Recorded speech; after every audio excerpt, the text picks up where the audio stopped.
Didn't get the message. Starting with the name of Allah, the most gracious, most merciful, I am Iram Tariq, Enrolled Climate Ambassador for Pakistan, and today we are commemorating International Zero Waste Day. So without wasting even a single minute, I would like to share my screen with you how people are, how UN is celebrating this event first time, and we will share with you something very special for.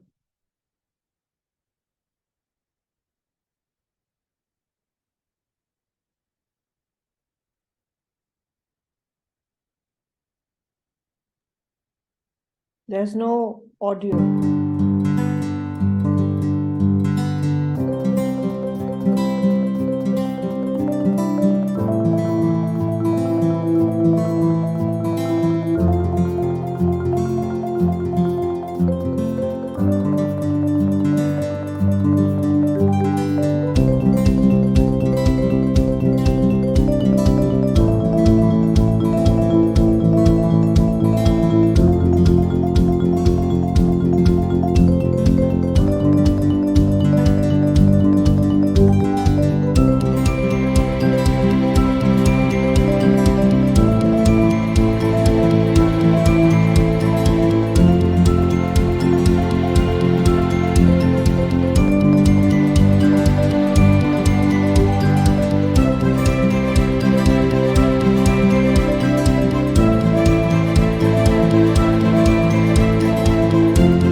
So it's our waste and it's our responsibility.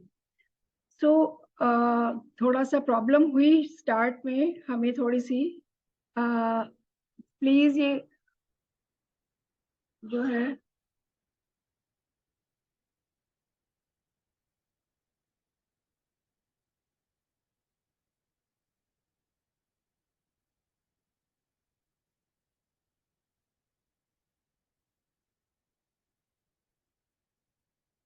Okay, back towards the session.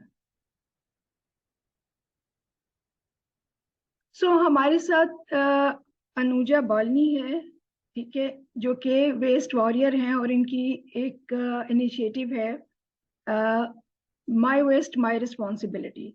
तो हम अनुजा से सबसे पहले पूछेंगे कि Anuja, how are you? आप बताएं कि आप वेस्ट को किस तरह से, अपने इनिशिएटिव को किस तरह से सपोर्ट करती हैं. इससे पहले कि मैं एक लंबा लेक्चर दूं, I want to share your expertise और your you can say your working, कि आप बताएं कि आप किस तरह से वेस्ट और अपनी रिस्पॉन्सिबिलिटी को, किस तरह से वेस्ट को अपनी रिस्पॉन्सिबिलिटी कहते हो.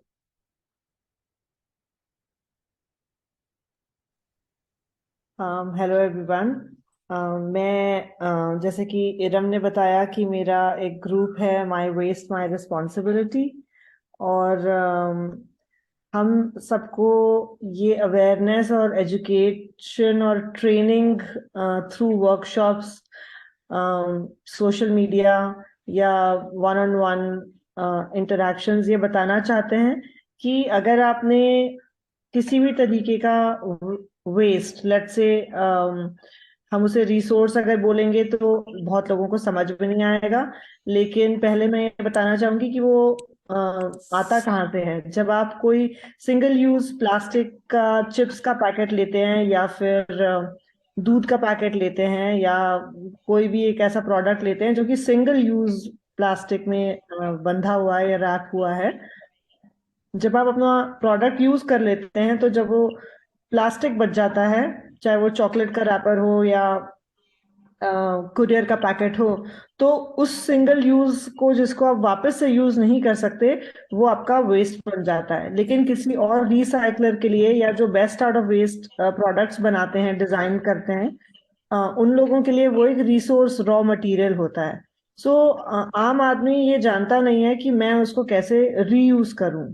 सो वो कैसे, वो जो गैप है जो लोग नहीं जानते लेकिन कहीं किसी कोने में दूसरे लोग उस पे काम कर रहे हैं, वो गैप भरने के लिए माई वेस्ट माई रिस्पॉन्सिबिलिटी सब लोगों को जोड़ने की कोशिश करते हैं। और हम साथ में हर वेंसडे को इंस्टा लाइव करते हैं, Wednesdays for waste warriors, www equals to 5 hour of waste management.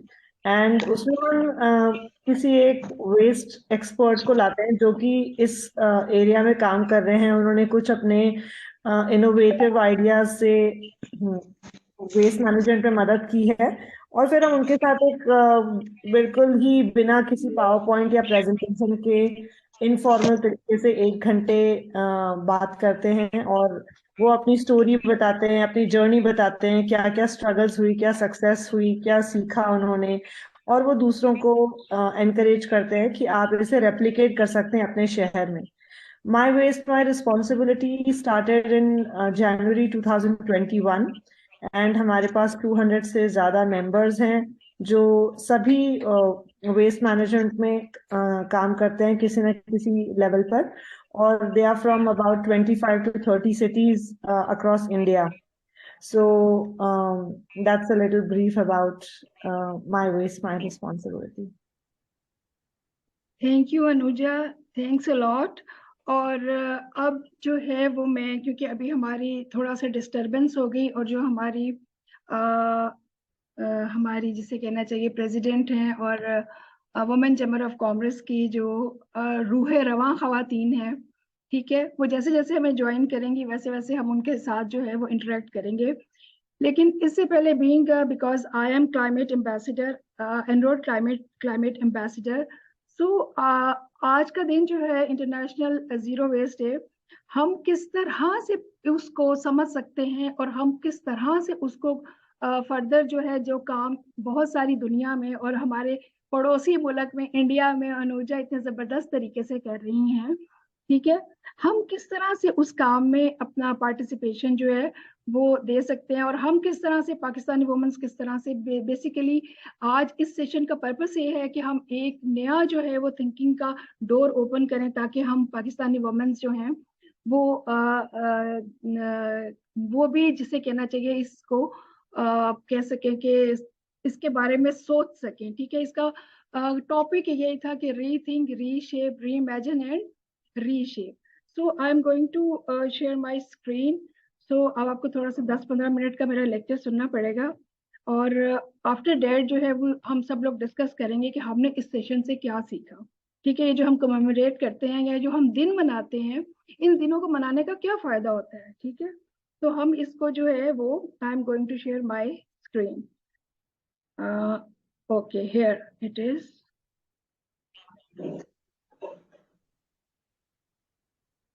Okay, slide share में करती हूँ। Okay, fine. सो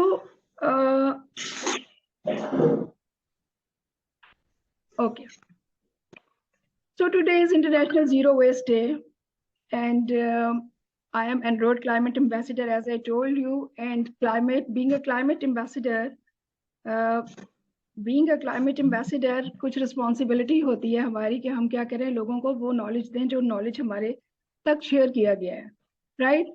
और साउथ ईस्ट एशिया में बहुत सारे लोग जो हैं, इंडिया, बांग्लादेश, श्रीलंका, और इसके अलावा जो है, और जो है मलेशिया, ठीक है, बहुत से लोग जो है इस क्लाइमेट प्रोग्राम को के साथ जुड़े हुए हैं, और इस क्लाइमेट प्रोग्राम से क्या कर रहे हैं, अपनी अपनी कम्युनिटीज को क्या कर रहे हैं, बेनिफिट कर रहे हैं, राइट। तो हमारा एक न्यू अर्बन एजेंडा है, and what is that new urban agenda? New urban agenda is that creating a coherence among global agendas or at all the levels, right? Enhancing policy coherence, driving progress towards an integrated approach, right. ये हमारा एक जो है वो एक urban agenda है, ये new urban agenda है, और इसमें 5 R's जो है वो बहुत ज्यादा इम्पोर्टेंट है। 5 R's क्या है, हमें 5 R's के बारे में सबसे पहले जानना पड़ेगा कि 5 R's जो है वो क्या है। 5 R में सबसे पहला R है रीथिंक, ठीक है। क्या वो चीजें जिनको हम वेस्ट समझते हैं, जो सब्जियां हैं, गंद है, जिनको हम कहते हैं ये गंद है, ये वेस्ट है, क्या वो वाकई वेस्ट है भी कि नहीं। एज अनुजा ने कहा कि जी हम देखते हैं कि ये जो हम वेस्ट है इसमें से हम कौन सी चीज को क्या कर सकते हैं, हम रीयूज कर सकते हैं, ठीक है। ये सेकंड आर है, ठीक है।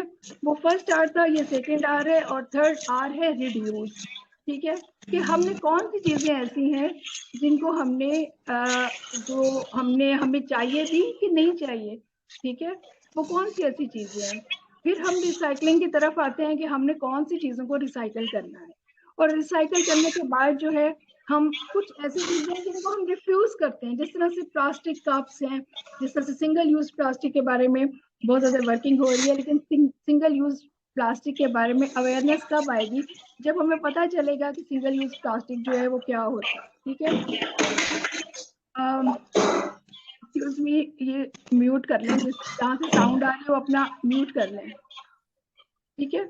एनीवेज, तो ये 5 R's हैं जिनके बारे में हमें जो है वो मस्ट जो है वो जानना है, हमें रीथिंकिंग करनी है, और उसके बाद हमें री इमेजिन करना है चीजों को। अब क्लाइमेट चेंज और वेस्ट आपस में किस तरह से इंटरलिंक्ड है, ये दोनों चीजें आपस में किस तरह से इंटरलिंक्ड है। क्लाइमेट चेंज और वेस्ट आपस में इस तरह से इंटरलिंक्ड है कि waste is the major cause of greenhouse gas emissions, और ग्रीन हाउस गैस इमिशंस क्या करती है, ग्रीन हाउस गैस इमिशंस जो है वो क्या करती है, वो टेम्परेचर, क्लाइमेट में जो डिस्टरबेंस होती है वो उसमें ग्रीन हाउस गैसेस का बहुत बड़ा कंट्रीब्यूशन होता है, ठीक है। तो क्लाइमेट चेंज, वेस्ट मैनेजमेंट और सर्कुलर इकोनॉमी, ये तीनों चीजें आपस में इंटरलिंक है। जब हम ग्रीन इकोनॉमी में जाने की बात करते हैं, हम लोगों को बहुत शौक है जी हमारी इकोनॉमी को ग्रीन सिग्नल जो है वो मिल जाए, हम कार्बन क्रेडिट्स में चले जाएं, हम कार्बन की जो है वो जिसे कहना चाहिए कार्बन लो कार्बन इकोनॉमी में हम लोग दाखिल हो जाए। तो वो हम उस वक्त तक नहीं हो सकते जब तक हम जो काम जरूरी है वो ना करें, और वो काम सबसे पहला काम है कि अंडरस्टैंडिंग, कि हमें इन चीजों की अंडरस्टैंडिंग हो कि हमने वेस्ट मैनेजमेंट और क्लाइमेट चेंज, और उसके बाद फिर तीसरे नंबर पे जब हम सबसे पहले क्लाइमेट चेंज के बारे में फोकस करेंगे, उसके बाद वेस्ट मैनेजमेंट, जब हम क्लाइमेट चेंज पे बात करेंगे तो फिर हम वेस्ट मैनेजमेंट पे भी बात करेंगे, ठीक है। और जब हमें ये दोनों चीजें हम समझ जाएंगे तो उसके बाद फिर हम सर्कुलर इकोनॉमी की तरफ तवज्जो देंगे, और फिर हमारे दिमाग में ना खुद ब खुद ऐसे ख्यालात और ऐसी चीजें आएंगी जो कि हमें क्या करेंगी, ग्रीन इकोनॉमी की तरफ जो है वो ले जाएंगी। तो हमें सबसे पहले इकोनॉमीज ऑफ स्केल को समझना है। ये एक वर्ड है कि इकोनॉमीज ऑफ स्केल क्या होती है, ठीक है। बिकॉज मैं इस वक्त वुमेन चैम्बर के पोर्टल से जो है वो ये कंडक्ट कर रही हूँ, और सारी ही बिजनेसमैन वुमेन्स हैं, और सारों को ही अपनी अपनी इंस्टीट्यूट को अपनी अपनी जिसे बिजनेस को क्या करना है, बिजनेस ऑफ स्केल या इकोनॉमी ऑफ स्केल की तरफ जो है वो लेके जाना है। असल में इकोनॉमीज ऑफ स्केल क्या होती हैं, economies of scale are cost advantage companies experience when product become efficient as cost can be spread over a large amount of goods। ये तो बड़ी मुश्किल बात आपने कह दी, ये मुश्किल बात कहने में लगती है, ठीक है, लेकिन अगर हम थोड़ा सा इसके ऊपर गौर करें तो ये इतनी मुश्किल बात नहीं है। कोई भी इकोनॉमी, कोई भी बिजनेस, कोई भी चीज एक जिस तरह से आपको आसानी के साथ अगर समझाऊं तो इस तरह से है, जिस तरह आपने देखा होगा कि चाइना बहुत सस्ती चीजें बनाता है, ठीक है। क्योंकि जो चाइना की इकोनॉमी है वो इकोनॉमीज ऑफ स्केल में चली गई है, कि जो उनके यहाँ आप कह लो जो उनके यहाँ प्रोडक्ट की कॉस्ट होती है ना, वो उन्होंने एक ऐसा सिस्टम डेवलप कर लिया है कि वो प्रोडक्ट की कॉस्ट मिनिमम हो गई है। जब वो ये सिस्टम डेवलप कर सकते हैं तो हम ये सिस्टम क्यों नहीं डेवलप कर सकते। अगर वो ये सब चीजें अचीव कर सकते हैं तो हम क्यों नहीं कर सकते, ठीक है। तो हम भी ये चीजें जो है वो अचीव कर सकते हैं, ठीक है। हम किस तरह से ये चीज अचीव कर सकते हैं, एक्सक्यूज मैं मी इरम, आई थिंक कुछ लोग वेटिंग रूम में हैं, आप उनको अंदर लाइक अलाउ कर दीजिए to enter. I saw the message, since you are the host you can see that. और मैंने कर लिया, आई हैव, मैंने एडमिट कर लिया। So we are talking on economies of scale, ठीक है। तो हम अपनी इकोनॉमी को किस तरह से इतना अपलिफ्ट कर सकते हैं कि वो इकोनॉमी ऑफ स्केल बन जाए, ठीक है, कि हमारी भी कॉस्ट जो है वो हमारी कॉस्ट रिड्यूस हो जाए, ठीक है। तो हमें ये करने के लिए क्या करना पड़ेगा, हमें आउट ऑफ बॉक्स जाके थिंकिंग करनी पड़ेगी, ठीक है, और राइट एक्शंस जो है वो लेना पड़ेंगे। अब आपको पता है कोई भी बिजनेस हो, कोई भी बिजनेस हो, क्या चीज मैटर करती है, ठीक है, किसी भी बिजनेस में एनर्जी कॉस्ट जो है वो सबसे ज्यादा मैटर करती है, ठीक है। अब आप 1 मिनट के लिए सोचें कि अगर आपको फ्री एनर्जी मिले तो आपका कितना ज्यादा एकदम से आपकी कॉस्ट है वो कहाँ हो जाएगी, वो रिड्यूस हो जाएगी, ठीक है ना। तो जब कॉस्ट रिड्यूस हो जाएगी तो डेफिनेटली आपका प्रॉफिट ज्यादा हो जाएगा। तो अब हमने जब एनर्जी कॉस्ट को डिस्कस करना है तो फिर हम कहते हैं कि जी रिन्यूएबल की तरफ आ जाए। लेकिन हमने रिन्यूएबल एनर्जी की तरफ कैसे आना है, ठीक है, क्योंकि जैसे ही हम कहते हैं कि जी अपनी चीजों को रिन्यूएबल पे ले आए तो कहते हैं जी रिन्यूएबल बहुत महंगा है, रिन्यूएबल ये हो गया, रिन्यूएबल वो हो गया, ठीक है। अब फर्ज करें कि किसी ने रिन्यूएबल पे आने का डिसीजन ले लिया, ठीक है, तो जो रिन्यूएबल की कॉस्ट होगी वो क्या करेगी, फर्ज करें कि 100% उसकी कॉस्ट थी, तो 20% उसने कहा कि मैं एनर्जी की कॉस्ट उसकी 100 रुपीज थी, तो उसने कहा जी 20 रुपीज जो है वो मैं रिन्यूएबल पे चला जाता हूँ, ठीक है, 20% मैं रिन्यूएबल पे चला जाता हूँ। और जब वो रिन्यूएबल पे जाएगा तो डेफिनेटली वो कॉस्ट जो है वो क्या हो जाएगी, ऐड हो जाएगी उसके जिसे कहना चाहिए उसके प्रॉफिट में ऐड हो जाएगी, आप कह लें उसकी बचत में ऐड हो जाएगी। लेकिन उसको पहले क्या करना पड़ेगा, एक इन्वेस्टमेंट करनी पड़ेगी, एक एक्शन लेना पड़ेगा, और फिर वो एक लर्निंग लूप में जो है वो दाखिल हो जाएगा। लर्निंग क्या होगी, अगर उसको पता चलेगा कि जो उसने ये इन्वेस्टमेंट की है वो उसके लिए कितनी बेनिफिशियल है, उसको इस इन्वेस्टमेंट का कितना बेनिफिट हुआ है, ठीक है। और उसके बाद वो फिर गवर्नमेंट को कहेगा कि जी, गवर्नमेंट से रिक्वेस्ट करेगा कि भाई मुझे इतना फायदा हुआ है तो आप प्लीज मेरी कोई हेल्प आउट करें, मुझे इसमें कोई रिलैक्सेशन दें, मुझे सब्सिडीज दें, ताकि मैं क्या करूं, अपने प्रॉफिट को और बढ़ा सकूं, ठीक है। अब ये एक छोटा सा एक्शन है, एक बड़ा सा आप कह लें कि एक बड़ा सा एक बड़ी सी प्रॉब्लम है जिसको हमने क्या करना है, जिसके साथ एनर्जी क्राइसिस, हमारे पाकिस्तान में बहुत ज्यादा एनर्जी क्राइसिस है, उसको हमने क्या करना है, हैंडल करना है। तो हमने क्या किया, एक छोटा सा पत्थर जो है वो क्या किया है, यहाँ पे एक छोटा सा पत्थर मारा है, एक स्नो बॉल की तरह से हमने एक स्नो बॉल, एक बड़े से उसको करने के लिए एक छोटा सा स्नो बॉल, अपना एक एक्शन जो है ना वो क्या किया है, पुट इन किया है, ठीक है। लेकिन हम एक फीडबैक लूप में आ गए, ठीक है। Excuse me ma'am, sorry yes, ma'am, sorry मैं इंटरप्ट कर रही हूँ। आप प्लीज वेटिंग लिस्ट चेक कर लें। हमारे काफी मेंबर्स हैं जो कि वहाँ वेटिंग रूम में वेट कर रहे हैं जूम के, उन्हें ऐड कर लें प्लीज। अच्छा मैं 1 मिनट में करती हूँ। खैर मैं यहाँ पे ये स्क्रीन शेयर को स्टॉप करती हूँ, और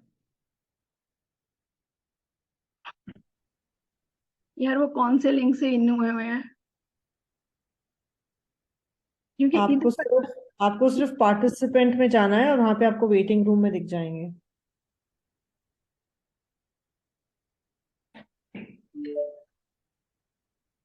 वेटिंग रूम में इधर नहीं है कोई ना, इधर में तो मैंने वेटिंग रूम किया हुआ है ना, तो वेटिंग रूम में सिर्फ 7 लोग हैं, इस वाले लिंक में नहीं है। सो आप जो भी वेटिंग रूम में हमने हैं इतने उनके सारे साथ, लिंक तो शेयर किए हैं सुबह। सो आप जो भी वेटिंग रूम में हैं उनके साथ ये वाला लिंक शेयर कर दीजिए। I think they are waiting in a wrong हाँ लिंक। बिल्कुल,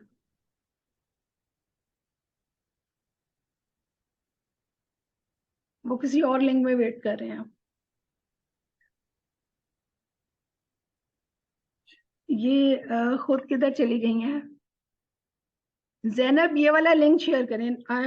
मैं दोबारा से स्क्रीन शेयर जो है वो, मैम यही वाला लिंक शेयर किया हुआ है, उन्होंने यही ज्वाइन किया हुआ है और वो कह रही है कि वो सेम यही चीज है, लेकिन वो वेटिंग रूम में वेट कर रही है मैम नीलोफर सिकंदर। यार मैंने ना, आप उसमें आपको एक ब्लू कलर का मैसेज आएगा इरम, जिसमें लिखा होगा, आप उसमें कर सकते हैं कि allow everyone to join in, so there is no one in the waiting मैंने रूम। किया हुआ है, मैंने किया हुआ है, अलाउ एवरीवन टू ज्वाइन। अच्छा, ओके। मैंने allow everyone to join in किया हुआ है। मैं चले आप कंटिन्यू करें, मैं Okay, देखती हूँ क्या let करना। me talk to Nilofer. I'll send her the link. Yeah, then maybe Iram, you can make Ramisa the co-host, and then she can keep adding people. नहीं, अब मैं ये रिस्क नहीं ले रही. I know that how to operate Zoom, you know that. I'm good in Zoom. Okay, वो ये वाला लिंक शेयर कर देंगी ना. ये अभी किसी ने कहा था कि मैं ये लिंक शेयर कर देती हूँ. ठीक है, चले वहीं से स्टार्ट करें, बड़ा फ्लो बना हुआ था. ओके,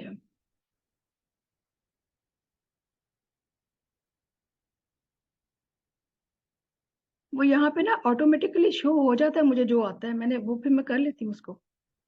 ठीक है, ओके जी. सो हमें क्या करना है, एक स्नो बॉल जो है ना, अपना स्नो बॉल बना के ना, वो जिस तरह से है ना ढा करके उसको मारना है, ताकि जो है वो उसको क्या लगे, इसको धक्का लगे और ये चीज जो है ना आगे को ट्रेवल करे. ठीक है, अच्छा जी, ओके फाइन.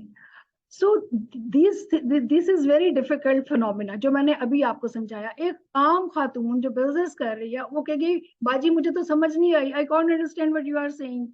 ठीक है, तो हम इस चीज को क्या करते हैं, इस चीज को हम और जिसे कहना चाहिए ना सिंप्लीफाई तरीके से एनरोड के सिमुलेटर पे जो है ना हम आपको समझाते हैं. सो this is the most beautiful and जबरदस्त किस्म का पार्ट है इस सारी डिस्कशन का, जो राइट नाउ मैं आपके साथ शेयर करना चाह रही हूँ.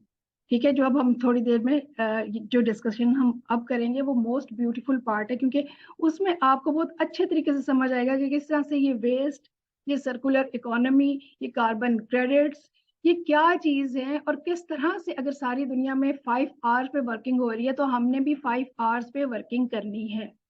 ठीक है, तो अब मैं आपको एनरोड क्लाइमेट जो सिमुलेटर है वो आपके साथ मैं शेयर करती हूँ, उसकी स्क्रीन में आपके साथ शेयर करती हूँ, और फिर हम उस स्क्रीन पे जाके बहुत सारी चीजें जो हैं वो करेंगे. और अगर मैम नीलोफर आ जाए ना इस सेशन के इस पार्ट में तो बहुत ही जबरदस्त चीज हो. अगर कोई मैम नीलोफर को, मैम सहर को, जैनब अगर तुम सुन रही हो तो दिस इज द मोस्ट जो है ना beneficial part of this discussion. तो वो ना उनको जरा प्लीज ऐड कर लो, इस लिंक पे ऐड कर लो. So I am going to share with you the En-ROAD climate simulator. So this is En-ROAD climate simulator. ठीक है, और दिस सिमुलेटर जो है वो पॉलिसी मेकर्स के लिए है, ओनर्स के लिए है, और जिन्होंने चीजों को जिन्होंने डिसीजन लेना है, डिसीजन मेकर्स के लिए है. ठीक है, अब ये सिमुलेटर जो है ये हमें क्या बताता है, इसमें बेसलाइन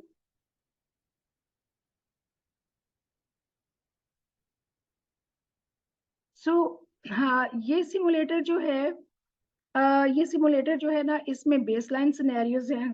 ठीक है, इसमें एनर्जी सप्लाई है, इसमें ट्रांसपोर्ट है. Ma'am Nilofer, welcome ma'am Nilofer, welcome ma'am.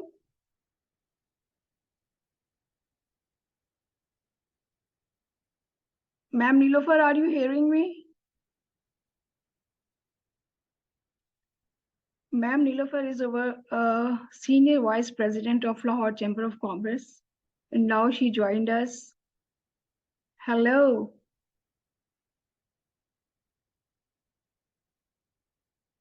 Okay, now I will continue.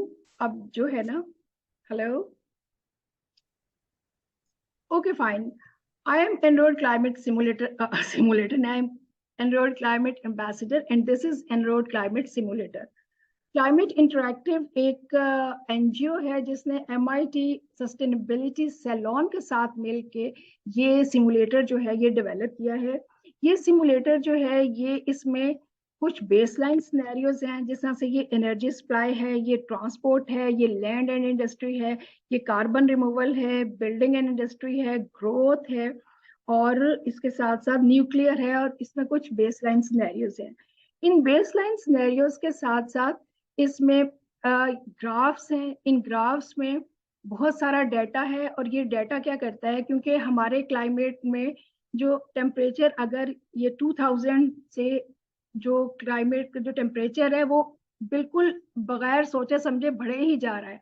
गो के सारे क्लाइमेट पे वर्किंग कर रहे हैं, लेकिन ये जो टेम्परेचर है ये काबू में नहीं आ रहा, ठीक है।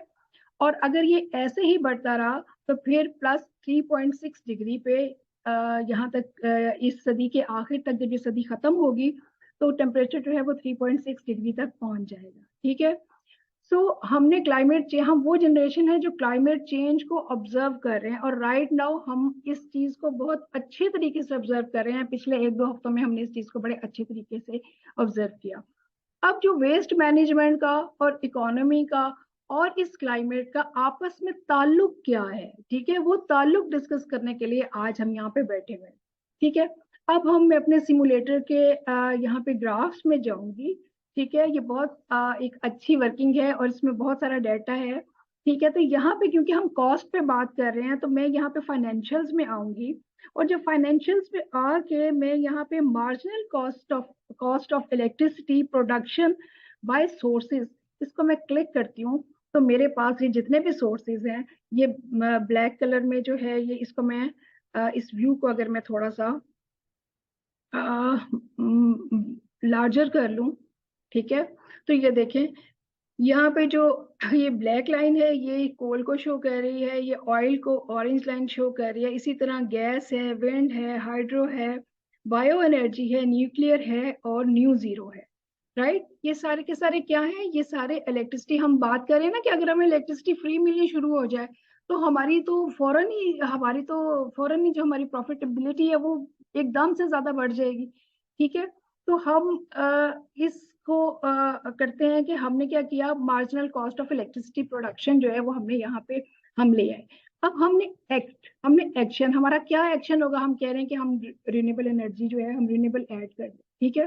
तो जब हम रिन्यूएबल ये स्लाइडर्स जो है ना ये आगे पीछे जब होते हैं ना, तो ये टेम्परेचर पे जो होता है ना कि अगर फर्ज करें अगर हम रिन्यूएबल एनर्जी को 20% लगा ऐड करते हैं, ठीक है।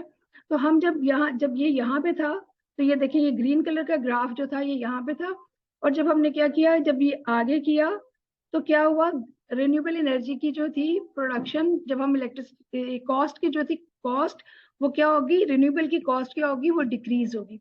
लेकिन ग्रीन हाउस गैसेस पे जो है वो कोई फर्क नहीं पड़ेगा। अब हम रिन्यूएबल एनर्जी को जब और आगे करते हैं, यानी कि और ज्यादा हम 20% से ज्यादा रिन्यूएबल एनर्जी की तरफ शिफ्ट करें, तो हम क्या करते हैं, तो फिर हमें थोड़ा सा ग्रीन हाउस गैसेस का जो है ये थोड़ा सा ग्राफ जो है ये बेस लाइन सिनेरियो से करंट सिनेरियो की तरफ थोड़ा नीचे जाता हुआ नजर आता है। और यहाँ पे हमारा 3.6 से 1 डिग्री जो है वो क्या होता है, टेम्परेचर भी क्या होता है, फॉल होता है, ठीक है। तो इसका मतलब ये हुआ कि सिर्फ रिन्यूएबल एनर्जी जो है वो हमारी इकोनॉमी में जो